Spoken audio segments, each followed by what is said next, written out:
नमस्कार, शिल्पाज किचनमध्ये आपलं मनापासून स्वागत आहे।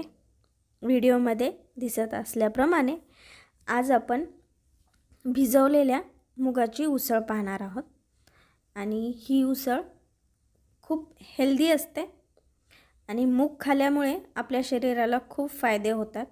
रोज जर तुम्ही एक मुठ्ठी मूग जर खाल्ले भिजवलेले किंवा अंकुरित मूग तर प्रोटीन आणि विटॅमिनची कमी जी आहे ती पूर्ण करण्यास मूग मदत करतात आणि तुमची पाचनक्रिया पण सुधारण्यामध्ये आणि पोटांच्या समस्या पण दूर करण्यासाठी याची मदत होते। तर तुमच्या आहारामध्ये मूग खूप आवश्यकता आहे, तुम्ही जरूर शामिल करा। चला तर आता आपण उसळ पाहूया। आणि कढई ठेवलेली आहे, कढईमध्ये मी तेल टाकलेलं आहे, नंतर मी बारीक चिरलेला एक मोठा कांदा पण टाकलेला आहे आणि याला आता आपल्याला हलकसं परतून घ्यायचं आहे, कलर कांदा आपला ट्रान्सपरंट होईपर्यंत। आणि यामध्ये मुलं पण खातात, यासाठी मुलांच्या टिफिनमध्ये मला ही उसळ द्यायची होती, त्यामुळे मी काय केलेलं आहे, हिरवी मिरची बारीक कट न करता ही अशी मी पेस्ट करून घेतलेली आहे। ओबडधोबड ही खलबत्त्यामध्ये वाटून घेतलेली आहे। 3 ते 4 मिरच्या घेतल्या आणि त्याला मी बारीक असं ओबडधोबड असं मी ठेचून घेतलेलं आहे आणि ते टाकलेलं आहे। आणि याच्यानंतर हे दोन्ही छानपणे तेलामध्ये परतल्याच्यानंतर मी हे मूग टाकत आहे त्यामध्ये। हे मूग मी रात्री भिजत ठेवले होते आणि आता याची मी सकाळी उसळ बनवत आहे। आणि याच मुगाला जर तुम्ही कपड्यामध्ये बांधून ठेवल्याच्यानंतर याला छान असे मोड येतील, त्याची पण तुम्ही उसळ बनवू शकता किंवा अशी उसळ बनवून तुम्ही खाऊ शकता, याची आमटी पण बनवू शकता तुमच्या आवडीप्रमाणे। मी हे सकाळी नाश्त्यासाठी मी बनवत आहे आणि हेच मुलांच्या टिफिनमध्ये पण देत आहे। मूग टाकल्याच्या नंतर आता यामध्ये मी आमचूर पावडर टाकलेला आहे, थोडासा आंबटपणा येण्यासाठी। आणि त्याचसोबत मी हा गोडा मसाला पण टाकलेला आहे थोडासा। आणि आपण तर हिरवी मिरची टाकलेली आहे त्यामुळे लाल मिरची मी टाकत नाही आहे।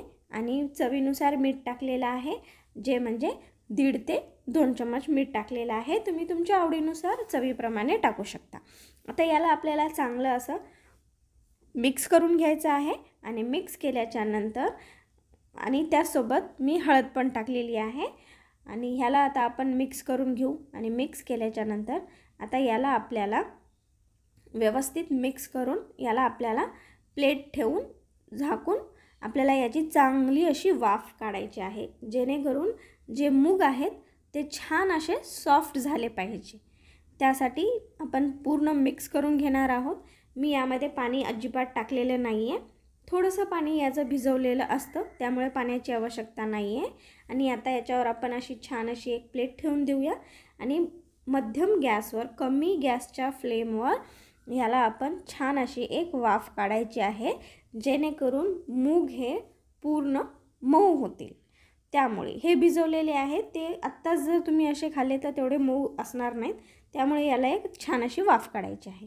वाफ काढून घेतलेली आहे, आपली उसळ तयार आहे। एकदम झटपट अशी ही उसळ होते आणि ही जेवढी सोपी आहे ती तेवढीच हेल्दी आहे। आणि हेल्दी गोष्टी खाणं खूप आवश्यकता आहे आणि हेल्दी गोष्टी आवडत नाहीत प्रत्येकांना, पण ह्या खाणं खूप गरजेचं आहे। त्यामुळे ही मुगाची उसळ तुम्ही जरूर ट्राय करा आणि खा, खूप छान आहे। चला तर मग पुन्हा एका नवीन व्हिडिओमध्ये भेटूया।